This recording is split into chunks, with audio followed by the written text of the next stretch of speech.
हमारी संस्कृति, हमारा देश, हमारा राष्ट्र, हम सब इसी के लिए समर्पित हैं। पर इस परिकल्पना को पूर्ण करने के लिए हमें अपनाना होगा स्वदेशी। जी हाँ, हम बात कर रहे हैं हम उस दिनचर्या की जहाँ की शुरुआत हम करते हैं पेस्ट से। वह पेस्ट जिसको हम रब करते हैं हमारे दांतों में, जो कि है विदेशी कंपनी का। ये संस्कार और सभ्यता ही आई है विदेशियों से, क्योंकि हम तो मंजन किया करते थे, हम तो दातुन किया करते थे, हम तो डगानों पे चढ़ के दातुन लाया करते थे और उसको अपने दांतों पे घसा करते थे।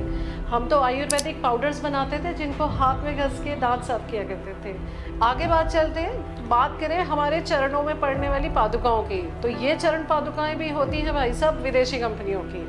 ये कंपनियां जिनके नाम तो यहाँ पे हैं, जिनके कारखाना यहाँ पे हैं, परंतु इसके जो मास्टरमाइंड्स हैं ये बैठे हैं विदेशों में, और हम देते हैं उनको इंटरनेशनल बिजनेस, क्योंकि सबसे ज़्यादा वेस्टर्नाइजेशन का द्योतक हम बनते जा रहे हैं। जब बात करते हैं भोजन की, तो सबसे पहले रिफाइंड ऑयल डालने वाले भी हम ही हैं, जो कि है ही नहीं स्वदेशी।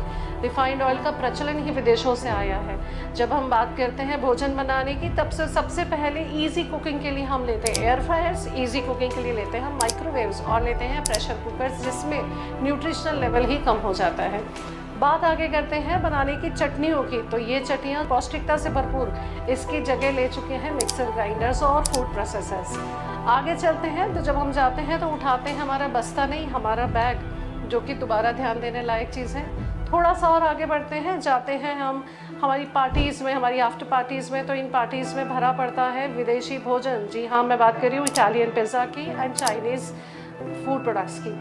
सारे मॉल्स और सब मॉल्स हैं जहाँ पे ग्रॉसरीज मिलती हैं, यहाँ पे सारे प्रिजर्वेटिव्स और पैक्ड फूड खिलाने की आदत ही डाली है इस इंटरनेशनल बिजनेस में, भारत में। अगर इन सब चीज़ों को ध्यान में देंगे तो ये हमारे लिए पॉइजनस भी हैं, हमारे लिए हैजार्डस भी हैं, साथ में हमारे शरीर को, हमारी बीमारियों को बढ़ाते भी हैं। Maximum number of metabolic disorders बढ़ रहे हैं स्वीटनर्स के कारण, जो कि हम यूज़ करते हैं सबसे ज़्यादा थायराइड एंड शुगर के पेशेंट्स के फॉर्म में।